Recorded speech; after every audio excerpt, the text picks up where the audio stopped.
Last time हमने कहाँ तक किया था?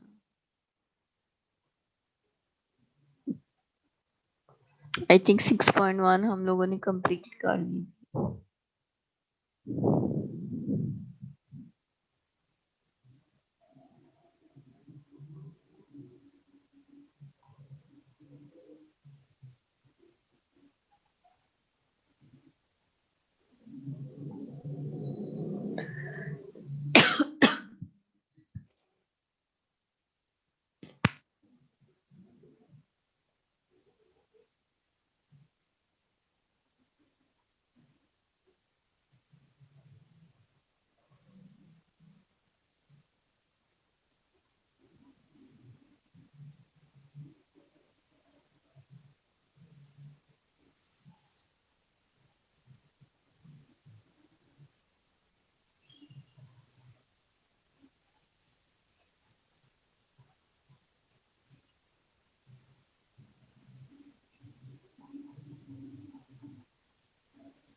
सिक्स पॉइंट वन सबकी होगी कंप्लीट।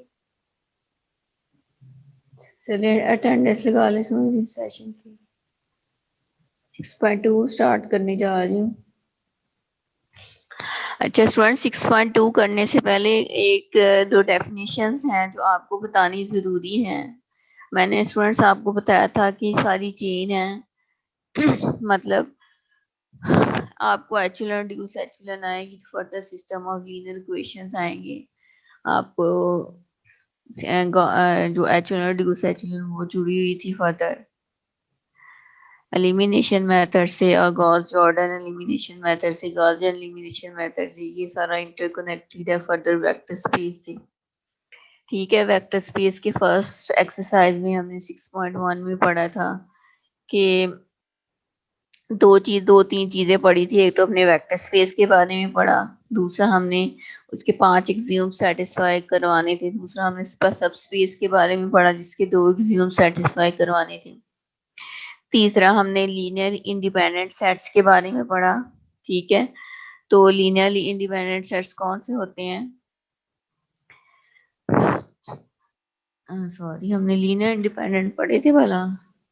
नहीं, आई थिंक लीनियर इंडिपेंडेंट पढ़ाए थे स्टूडेंट्स मैंने आपको। अच्छा चले, हमने लीनियर कॉम्बिनेशंस के बारे में पढ़ा है, तो लीनियर कॉम्बिनेशंस में फर्दर लीनियर स्पैन के बारे में पढ़ा। लीनियर कॉम्बिनेशन फर्दर जो है जो अप्लाई हो रही थी लीनियर स्पैनिंग में, ठीक है, या जनरेटेड सेट्स में, तो ये दोनों आपस में इंटरकनेक्टेड थे। अच्छा, आज हम लीनियरली इंडिपेंडेंट सेट्स के बारे में पढ़ेंगे और फर्दर बेसिस के बारे में पढ़ेंगे।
2 मिनट स्टूडेंट, जरा वेट करो 5 मिनट।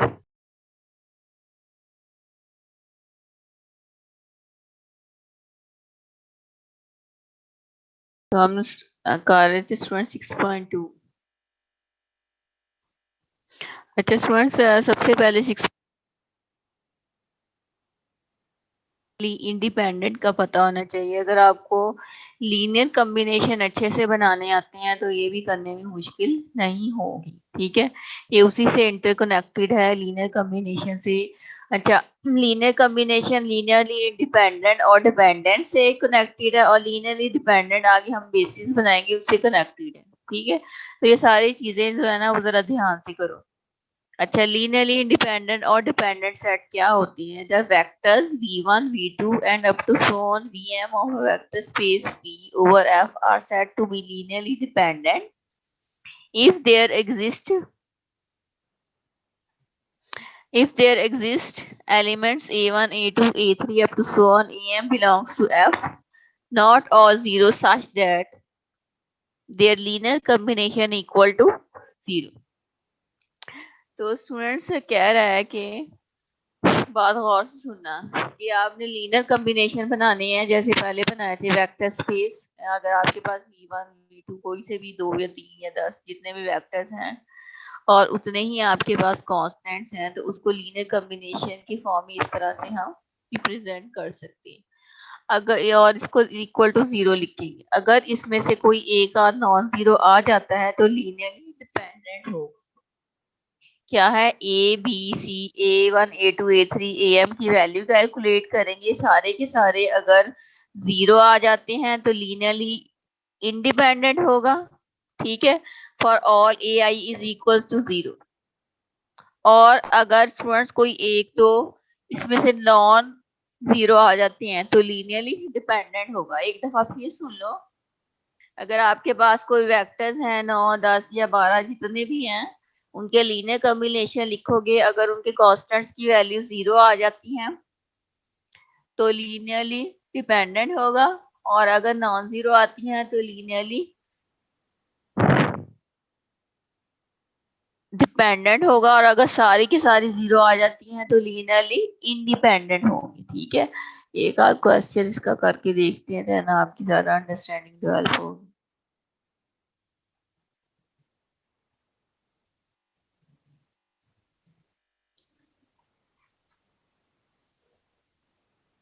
अच्छा, क्वेश्चन नंबर 1 देखो। कह रहे हैं कि determine whether the following vectors in R4 are linearly independent और डिपेंडेंट। बताओ कि ये चारों वेक्टर, ये R4 में तीन वेक्टर गिवन है। ठीक है, 3 वेक्टर गिवन है R4 में। R4 से मतलब है कि इनके 4 कोऑर्डिनेट सिस्टम है।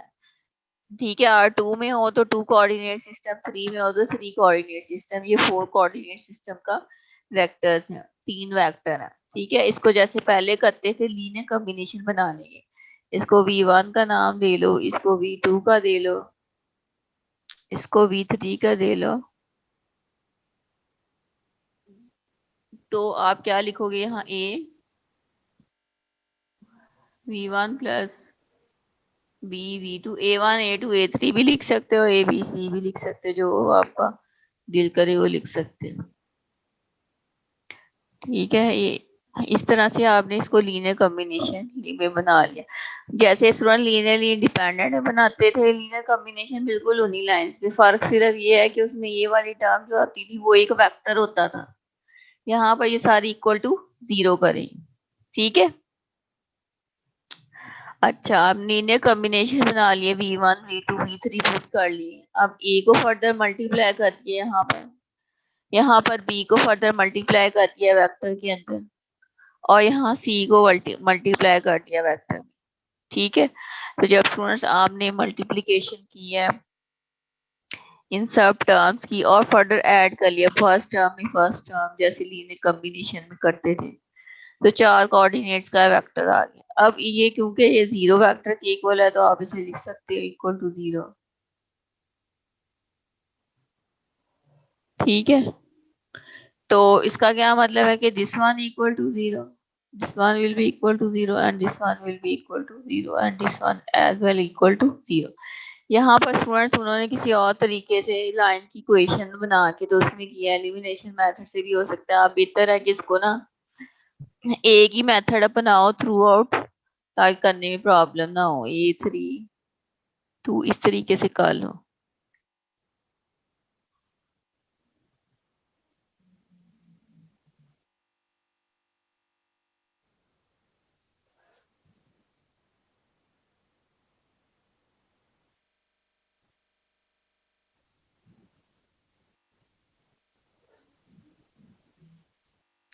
ठीक है, एलिमिनेशन मेथड अगर सही से आता है तो वो भी कर सकती हूँ, लेकिन मुझे आई थिंक यही ज्यादा इजी लगता है, क्योंकि इसमें जो है वो जल्दी से एक दो ऑपरेशन करने के बाद ABC की वैल्यू कैलकुलेट हो जाती है।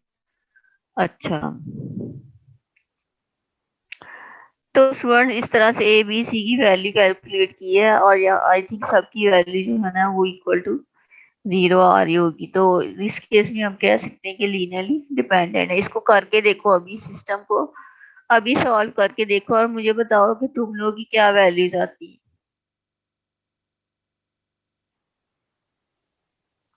और फिर करने के बाद ये दूसरा पार्ट खुद करना है। ठीक है, नेक्स्ट सेशन में मैं आपको दूसरा मेथड कराऊंगी बेसिस का।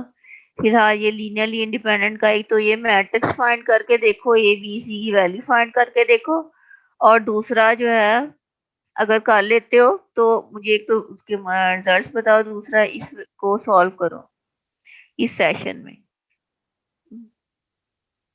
और अपनी अटेंडेंस भी मार्क कर लो, हर सेशन की अलग से मार्क किया करो।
क्या क्या वैल्यूज आई हैं ABC की?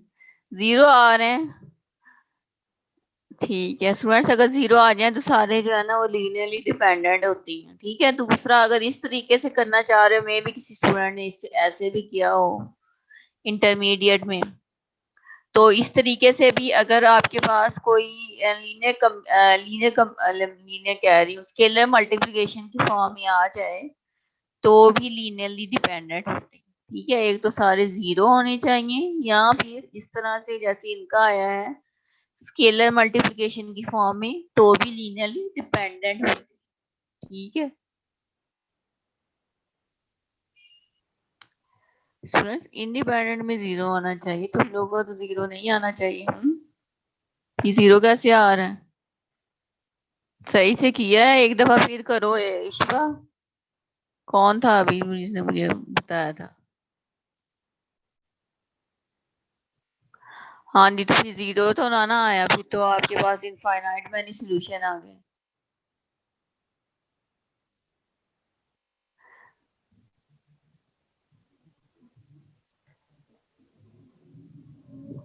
तो मेरा 0 नहीं आना चाहिए, जवाब तो लीनियरली डिपेंडेंट है।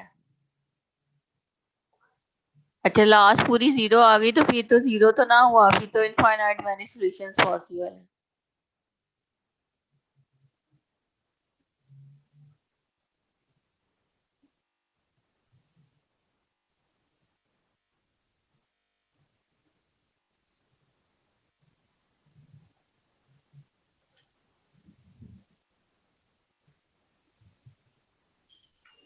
मुझे जरा खुद को अनम्यूट करके बताओ कि क्या मैट्रिक्स बना है, मैं यहाँ लिखूं। सुमेरा तुम बताओ। अस्सलाम वालेकुम मैम। 1 0 0 1 0 0 0 फिर 0, 0 फिर सेकंड रो में 0। 0, सेकंड रो हाँ में 0 1 0 0, हाँ। थर्ड रो में 0 0 1 0 0 0 0। 1 0। अच्छा, और यहाँ पर भी 0। जी, और फोर्थ रो कंप्लीट 0।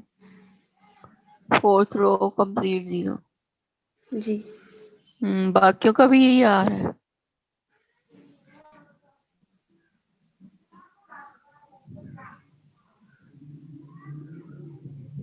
मैम वो लास्ट कॉलम नहीं है 0 वाला।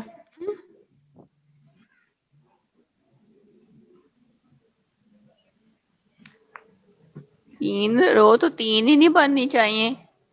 जी मैम 3 ही बनी है।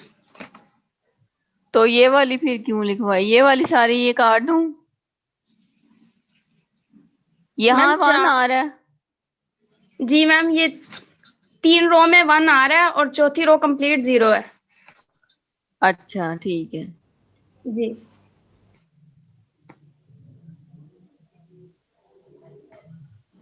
अच्छा स्टूडेंट देखो ना, यहाँ पे ए की वैल्यू क्या आ रही है? 0। और बी की भी 0 आ रही है। और सी के बारे में कोई रिजल्ट नहीं निकल रहा। अगर सी की भी 0 आ जाती तो हम कह देते कि ये लीनियरली डिपेंडेंट है। ठीक है, लीनियरली, ये सॉरी, अगर सी भी 0 आ जाती तो हम कह देते लीनियरली इंडिपेंडेंट है। इंडिपेंडेंट में सारे 0 होने चाहिए और डिपेंडेंट में कोई एक जो है वो नॉन 0 होना चाहिए। ठीक है। मैम अच्छा। इसमें सी भी 0 है। हम्म। सी भी 0 आ रहा है हमारा। तो आप खुद ही कह रही सारी रो 0 है नीचे वाली,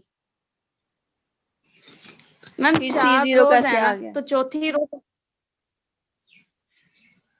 मैम 4 रोज है ना, तो 4 रोज में से 3 जो है वो 0 के इक्वल है और चौथी कंप्लीट 0 है। 4 रोज बनती हैं।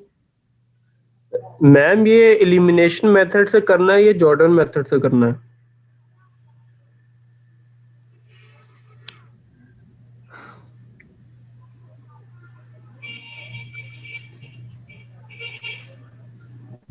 स्टूडेंट्स जब बानी 3 रो करेंगे तो तुम्हारी 4 कैसे आ गई?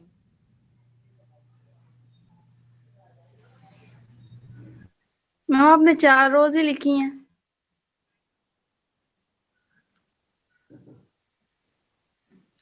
हम 4 ही रोज हैं, 4 ही कॉलम है।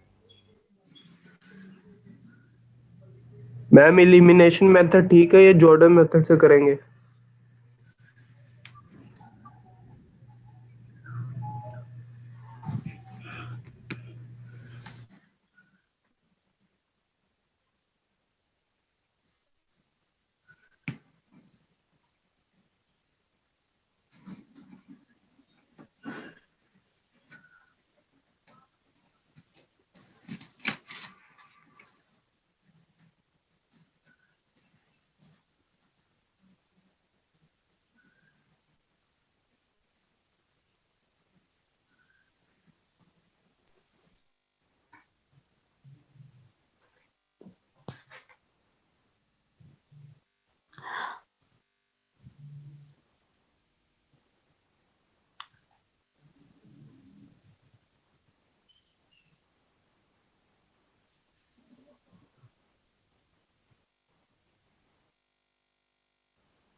हाँ जी स्टूडेंट्स, इसको करके देखा है?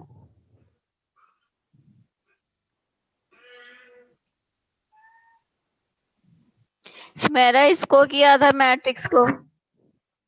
नो मैम, जो आपने पहले लिखा था उसको किया था। उसमें 0 0 0 भी यहाँ था, ऐसे ही है ना? Yes ma'am.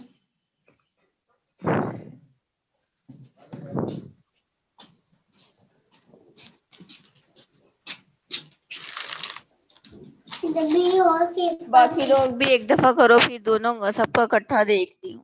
मैं भी स्मैरानी को मिस्टेक की हो।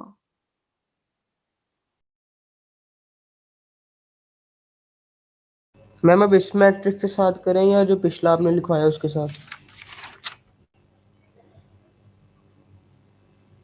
क्या कह रहे हो, फिर बोलो। मैम इस वाले मैट्रिक्स के साथ करें या जो पिछला आपने लिखवाया उसके साथ? ऊंचा बोलो, ऊंचा, मुझे आवाज नहीं आ रही। मैम आपने ये वाले मैट्रिक के साथ करें या जो पिछला लिखवाया उसके साथ दोबारा करें?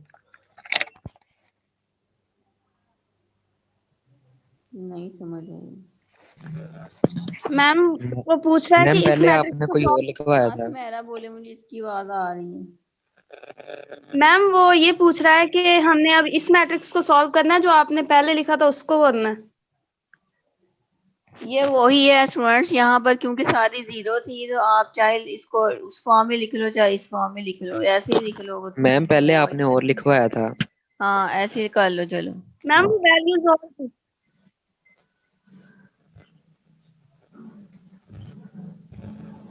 मैम ये और वो पहले वाला मैट्रिक्स बिल्कुल डिफरेंट है। मैम वो क्वेश्चन नंबर 1 था, ये क्वेश्चन नंबर 2 है। यस इसका मैम। पहले मैंने ये नहीं था लिखा। नो मैम वो दूसरा था। चलो इसको करो, ये वाला सही है, और मैंने ये भी गलती से कुछ और लिख दिया हो। ठीक है मैम कर।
क्या बात है, मेरी आवाज नहीं आ रही है आपको? जी मैम सॉल्व किया है, पता नहीं अब सही है क्या गलत है।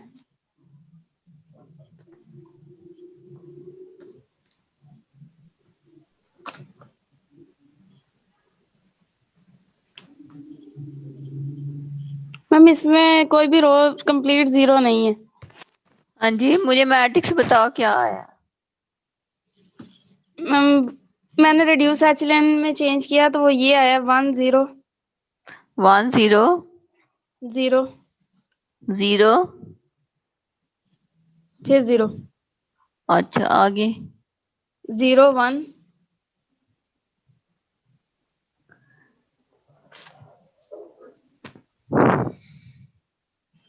0 1। 0 0। हम्म नेक्स्ट है 0 0 हम्म 1 0 0 0 1 0। जी। अच्छा फिर नेक्स्ट 0 0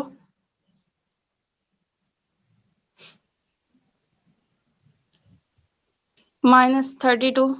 मैम ये थर्ड वन -32 है। थर्ड वन -32 ये लास्ट यहाँ रो। -32 है। यस मैम यहाँ फिर तो 0 है। एक ऑपरेशन यहाँ और करोगे तो ये भी 0 हो जाएगा। हाँ -32 प्लस 0 32 जी इंटू हो R3, तो ये सारी की सारी टर्म 0 हो 0 हो जाएगी।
जाएगी।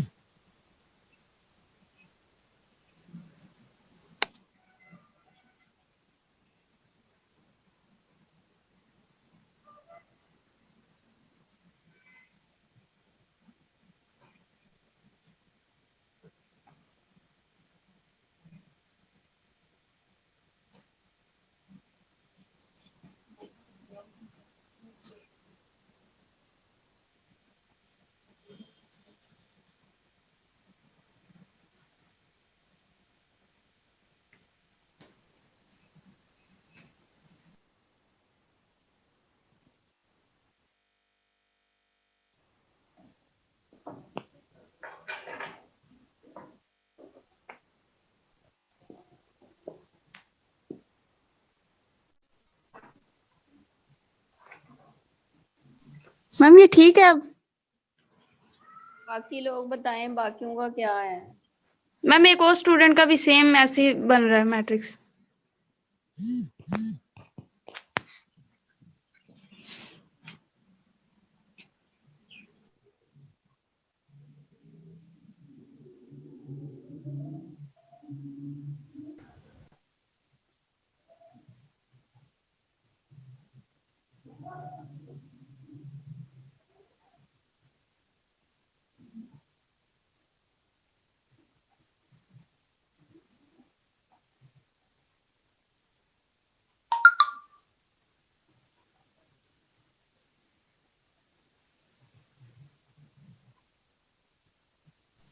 मैम ग्रुप में मैसेज आया है कि 2-3 बच्चों का यही सेम आंसर आ रहा है।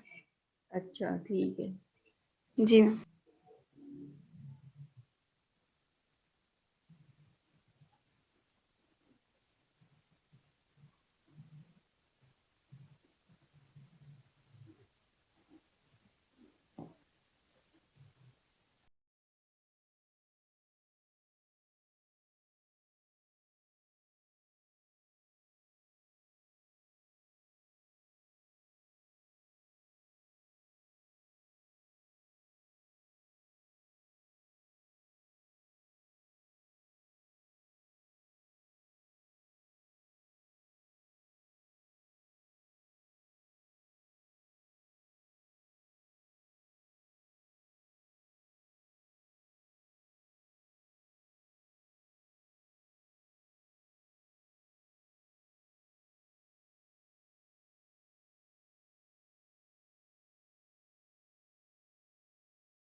नहीं लग रहा।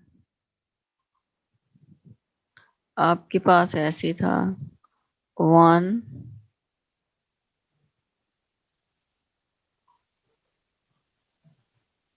3 1 3 2 0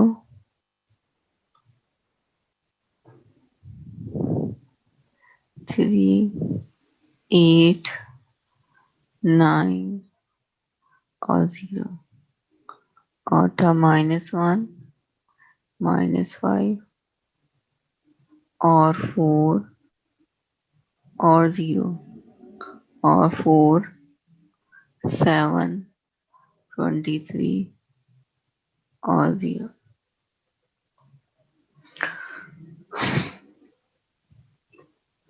अच्छा,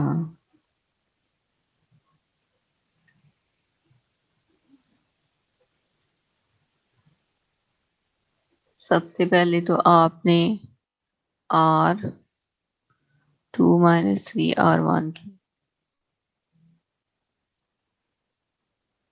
this will be equal to 0, 8 - 9 - 1 और 9 - 6 3 और 0 और दूसरा आपने किया R3 प्लस R1, तो ये सारा 0 आ गया। -5 + 3 -2 4 + 2 6 0 + 0। अच्छा,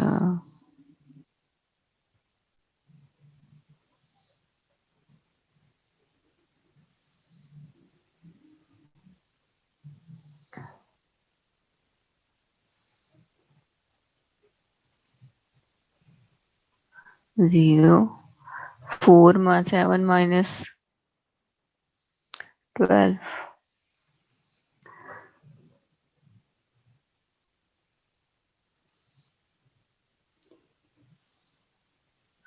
-5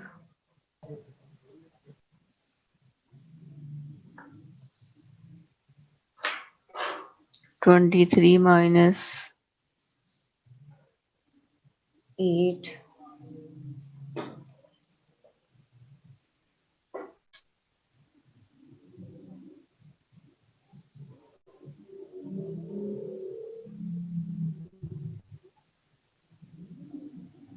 15। ठीक है,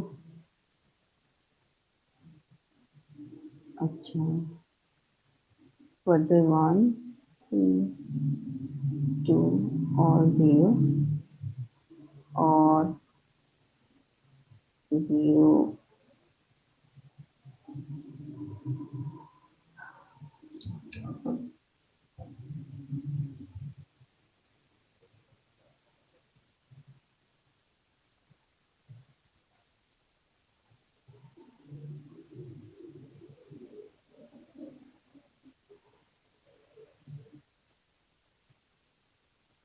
और 3 -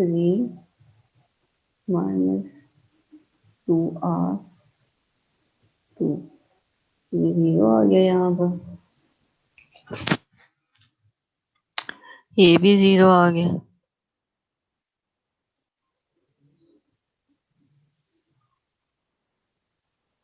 ये भी 0 आ गया और ये भी 0 आ गया। R4 - 5R2, तो ये सारा 0 आ गया, ये भी 0 आ गया और ये भी 0 आ गया। देखिए स्टूडेंट्स, ये था सोल्यूशन से, मैं ना तुमने भी गलत किया और बाकी सब भी जो है वो मुझे गलत बता रहे थे। ये सोल्यूशन है, एक दफा नोट करो इसको। मैम वो दूसरी वाले सोल्यूशन का सोल्यूशन सेम आ रहा है हमारा। 1 मिनट होल्ड करो।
अच्छा स्टूडेंट्स, ये देखो ये आया था सही आंसर। मुझे मेरा पूरा लेक्चर ज़ाया कर दिया मेरा तुमने गलत सोल्यूशन बता के।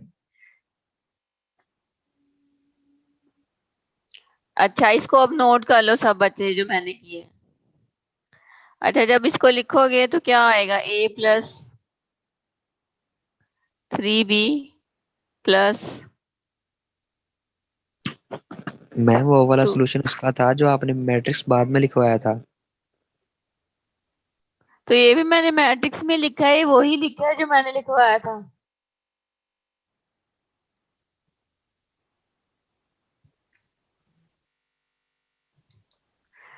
अच्छा स्टूडेंट्स अब देखो ये जो है ना नॉन ट्रिवियल सॉल्यूशन बन रहा है। नॉन ट्रिवियल सॉल्यूशन क्या होता है, जब आपके पास रैंक थोड़ा हो। रैंक यहाँ पर क्या है, 2 है और अननोन कितने हैं, 3 है। ठीक है, तो जब आपके पास नॉन ट्रिवियल सॉल्यूशन हो तो अब ए बी सी की वैल्यू कैलकुलेट करना मुश्किल होता है। अब देखो अगर मैं फर्ज करो यहाँ पे कैलकुलेट करती हूँ, सी को पुट कर लेती हूँ टी के इक्वल, तो क्या आ जाता है, बी क्या आता है मेरे पास, 3t। ठीक है, और ए क्या आता है,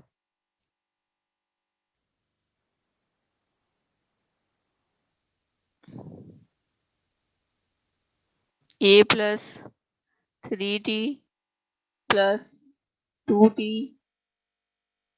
इक्वल टू 0। तो ए आपके पास आ जाएगा, ए की वैल्यू आ जाएगी -5। ठीक है, तो अब देखो आपका जो ए बी सी जो है वो 0 नहीं आ रहा। ठीक है, तो आप इस केस में क्या कहोगे कि सोल्यूशन जो है वो नॉन ट्रिवियल है। Is that clear? अगर सब ए बी सी 0 आ जाए मेरा नोट कर लो और बाकी बच्चे भी नोट कर लें इसको। मैम ये मैंने दोबारा आपके साथ किया, हो गया। मैं दूसरे सोल्यूशन की बात कर रही हूँ। तो तुम दूसरे क्वेश्चन की बात कर रही थी। जी मैम, वो सेम है हाँ हमारा। उसका सही था, उसका लीनियरली इंडिपेंडेंट ही आता था, पर मैंने तो इसका कहा था आपको करने के लिए।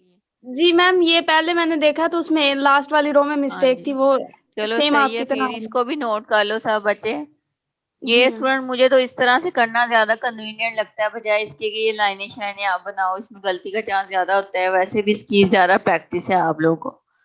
यस मैम, ठीक है, मैट्रिक्स। एक्सक्यूज मी मैंने मैम। इसको और एक दफा फिर सुन लो। एक्सक्यूज मी जो मेरे मैम। पास क्वेश्चंस बनी थी मैंने इसको मैट्रिक्स फॉर्म में लिखा, इसको रिड्यूस एचेलन बनाने की कोशिश की है, तो देखा है मैंने तो 2 रो जो है वो 0 आ गई हैं, ये ऑपरेशंस की हैं।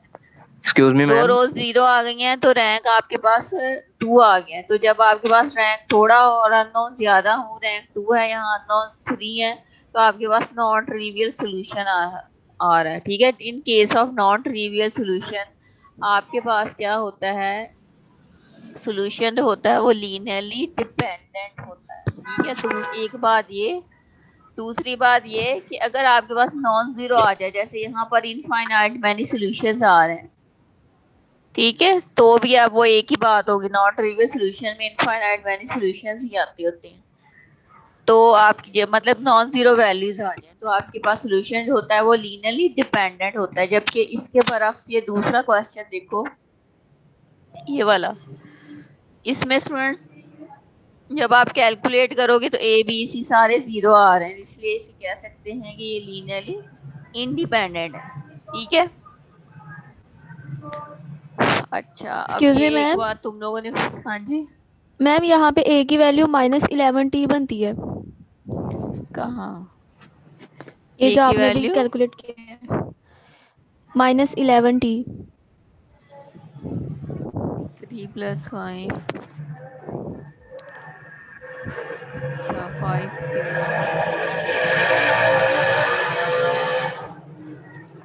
Excuse me ma'am.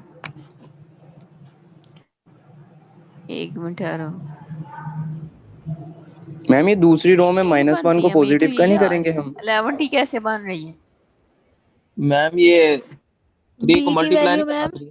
3t है, तो जब 3 को 3 से मल्टीप्लाई करेंगे वो 90 होगा, तो 9 + 2 11 हो जाएगा। अच्छा सही कह रही है, बिल्कुल ठीक, हाँ सही कह रही है मेरा। अच्छा इसको ठीक कर लो फिर। अच्छा, जब आपने यहाँ 3t पुट किया है इसकी जगह पे, तो एक 3 ये वाला भी तो था ना, तो ये 9 आ गया। 9 + 2t 11t। ठीक है,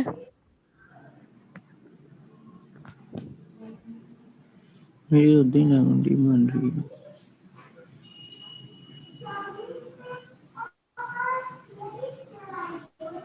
और मैम बताइए।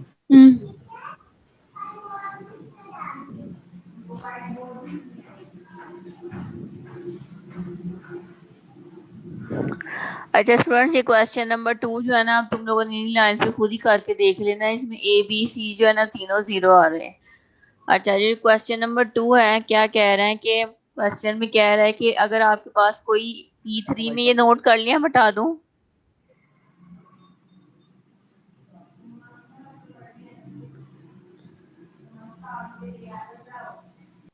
स्टूडेंट, ये नोट कर लिया आप लोगों ने? जी मैम, हो गया। अच्छा अच्छा, दूसरा देखो, पोलिनोमियल्स हैं, बिल्कुल उन्हीं लाइंस पे है, इसमें कंफ्यूज नहीं हो जाना कि ये क्या दे दिया है। उसमें वेक्टर्स गिवन थे एलिमेंट्स की फॉर्म में। ठीक है, इसमें पोलिनोमियल गिवन है for degree less than and equal to 3, मतलब R3 के पोलिनोमियल गिवन है। ये P3 से मतलब है कि 3 डिग्री के पोलिनोमियल्स गिवन है। तो एक पोलिनोमियल ये है और ये, इनको भी उन्हीं लाइंस पे आपने इस तरह से लिख लेना, linear combination is equals to 0। तो u आपके पास गिवन है, उसको सब्स्टिट्यूट किया, b गिवन है, उसको किया, c किया सब्स्टिट्यूट। ठीक है, और फिर x क्यूब वाली इकट्ठी करनी है। ठीक है, x स्क्वायर वाली इकट्ठी करनी है और x वाली इकट्ठी करनी है। अब 0 पॉलिनोमियल आपको पता है ये इक्वल होता है 0 क्यूब प्लस 0x। 0 को ऐसे लिख सकते हैं ना स्टूडेंट्स, कि नहीं लिख सकते? 0x + 0।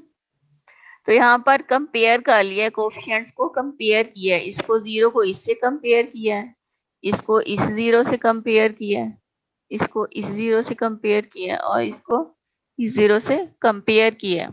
ठीक है, कंपेयरिंग करने के बाद हमने इसको उन्हीं लाइंस पे करना है जैसे हम मैट्रिक्स फॉर्म बना लेंगे। ये जो क्वेश्चंस, 4 क्वेश्चंस बन गए हैं, महा ना करो, यहाँ पर ना लिखो स्क्रीन पे। ये करने के बाद स्टूडेंट्स वही इक्वेशन इनको मैट्रिक्स फॉर्म में लिख लेना आप। ठीक है, जब आपने मैट्रिक्स फॉर्म में इसको लिख लिया तो ए बी सी तीनों की वैल्यू 0 आ जाएगी। ठीक है, अच्छा इसी तरह से इसका सेकंड पार्ट भी आप लोगों ने बिल्कुल एज इट इज इन्हीं लाइंस पे करना है। बल्कि एक अभी करके देख लो, इसका ऐसे करो, सेकंड पार्ट जो है ना वो भी करके देख लो, जरा मुझे बताओ कि कोई अंडर समझ आई है कि नहीं है।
स्टूडेंट्स क्वेश्चन हो गया?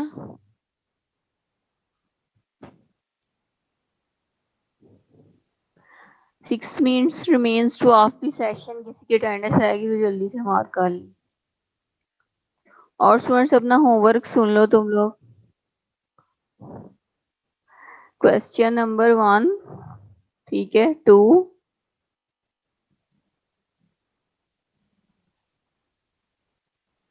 3, 4 और 5।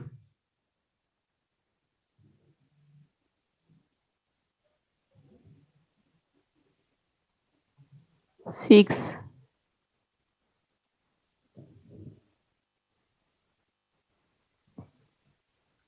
7,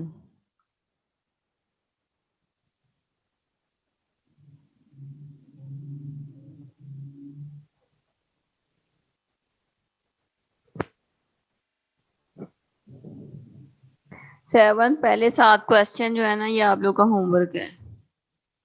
नेक्स्ट क्लास से पहले करके रखना है तुम लोगों ने।